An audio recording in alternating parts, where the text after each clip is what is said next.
Mr. Aquino of Batangas State University. Talaga pong so ganun pala po yung pakiramdam kapag parang ang mga tito ay nandito So, hindi po ako sanay magsalita ng mas nakakatanda sa akin ng konti. So, sa ngalan po ng aming mahal na Pangulo, Dr. Roland Lumbero Magnaye, ng pamantasan ng Batangas State University, formerly Pablo Borbon Memorial Institute of Technology. So, alam niyo po ba ang ibig sabihin ng PBMIT nung panahon ninyo? Okay, so yes, that is correct. Meron pa pong isa. Yun naman, alam. Paano lang bihirang magpasa ng mga estudyante ang tatamad-tamad. Yan. So, alam niyo naman, napakahirap magpasa ng mga entrance examination. So, magandang umaga po sa inyong lahat. So, maraming pong salamat talaga sa pag-invite niyo po sa amin dito. So, alam ko po na kayo ay maraming mga schedules, pero sa kabila po noon, ay nagawa ninyo magandang aktibidades. So, congratulations po sa lahat ng mga organizers. Once again, let's give them a round of applause. Napakagaling po ng inyong ginawa. Actually po, ito ay magiging kwento namin. Ang inyong tagumpay ay magiging kwento namin. Kayo ang aming magiging inspirasyon sa ating mga hopeful students at mga ganitong gawain. So, humahanga po kami sa inyong batch that for every 5 years ay nagagawa nyo na maayos ang mga aktibidades na ganito. At this time, kasama po ang inyong mga families. So nakakatuwang isipin na ang yung mga anak ay nandito ngayon at makikita na mga daddy ay ganun pala kapilyo. Nabubukay ang mga daddy na tumatalo sa mga buildings. Okay. So, nandito po kami ngayon para magbigay ng updates sa university. Ang iba po sa inyo ay nagpunta na sa ating university campus tour. So, meron po tayong alumni affairs office na tinatawag. So, ito po ay tumutulong sa ating mga alumni graduates, ating social responsibilidad sa ating kapwa, sa ating pamilya. Nagbibigay po tayo ng magandang halimbawa sa kanila. Magandang inspirasyon. Sana po, pag nagkaroon kami ng mga gatherings at kayo ay nagtitahan namin, sana po ay kami hindi nyo panigian para po marinig nila ang inyong stories at makapagbigay kayo ng inspirasyon sa kanila. So marami po tayong mga estudyante na nangangailangan ng tulong, for example, scholarship programs. So, sa mga ganitong paraan, tayo po ay nakakatulong sa kanila. Yung konting kwento, yung pagmamalasakit, pagbibigay ng encouragement ay napalaking bagay na po. So, maraming pong salamat once again. Another big round of applause for Mr. Aquino de la Peña. Thank you very much, sir, for sharing your time with us. Makikita nyo ito sa Facebook, ito-post natin ng high school. Lagi sinasabi, ito lang yata ang mabait nung kayo high school. Sabi ko,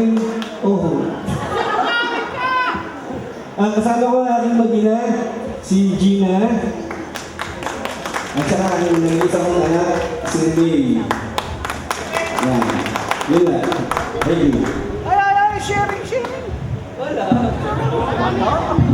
Marami na itong baka mo. Okay, next! Rosalie Mercado. Ito, galing din kami sa mga ikulon sa Santo Tomas. Well, una ay salamat at tayo nagpangipangita dito ng ayos ang katawan. Madalong bagay, introduce ko muna ang asawa bago magkwento. Ang asawa ay si Bernadette, taga-impression. Ang aking inventes ay si Denden, second year high school niya sa Lasal.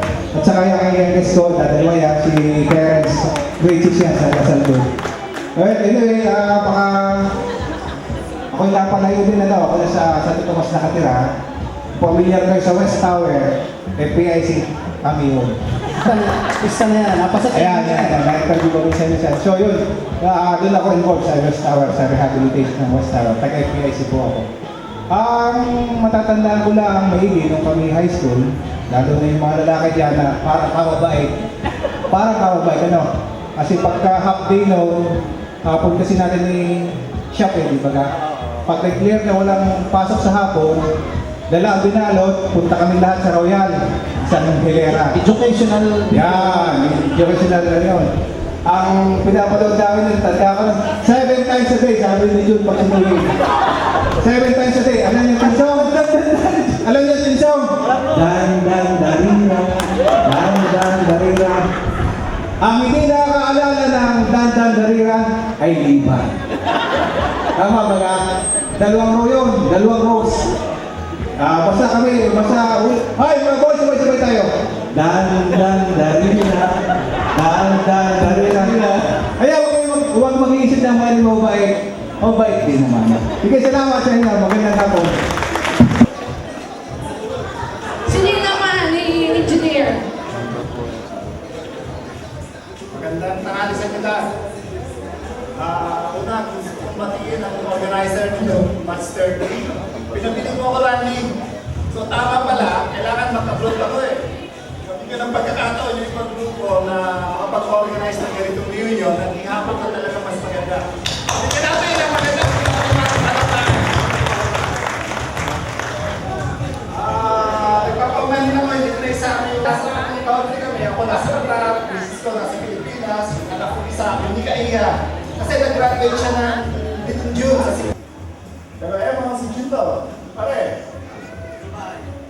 Ito, okay naman. Na-actually po ako nagsasalita rito, ini-introduce bawat isa ng pamilya. Kanina, nabasa ng ipan ko, yung mensahe ko. Napakahaba nga eh. Kaya gusto ko yung parang konti ko sa akin. Ano ba? Kaya tumawa ka siguro, namumonitor mo kami. May mensahe ka pa sa grupo ba?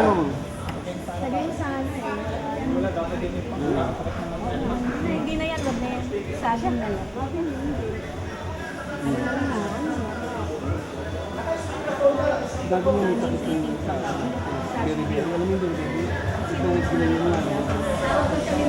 Ang tawag daw siya mamaya. Tawag na lang mamaya. Yun. So, pala. So, yun. Kasi anak ko, next reunion, may ako na ako sana naman. Pero okay, may malugang na. She is a Shell Scholar since high school. Ang bunso namin, dadalong aming anak, pareho tayo. Ang bunso namin si Reyna Isabel, 4th year high school sa St. British College, Shell Scholar with. Let us enjoy the moment, classmates. Thank you, Ellie. Our next chairman, sabi ko. Ay wala lang yung aking assistant. Si Lito Bago. Ay kami ho yung mga yan ang pag ko'y nasa library ng Lumang Palengke. Pag ho walang practical arts, ay di ho'y nasa Royal. Antayin ho namin ni Gilbert ang mawala ng kuryente at walang generator. Paper ba kami kinabukasin na.